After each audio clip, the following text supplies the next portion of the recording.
Hello, in this video I want to show you how to download and install Firefox browser on your Xiaomi Redmi Note 11 Pro Plus. So in order to do this, let's open our Google Play Store. From here, begin a search and enter Firefox.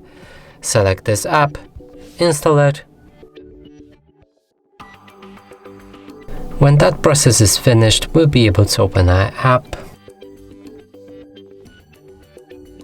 From here we can customize it, so you can change a theme, pick your toolbar placement, change always on privacy settings, and synchronize Firefox between other devices by signing up.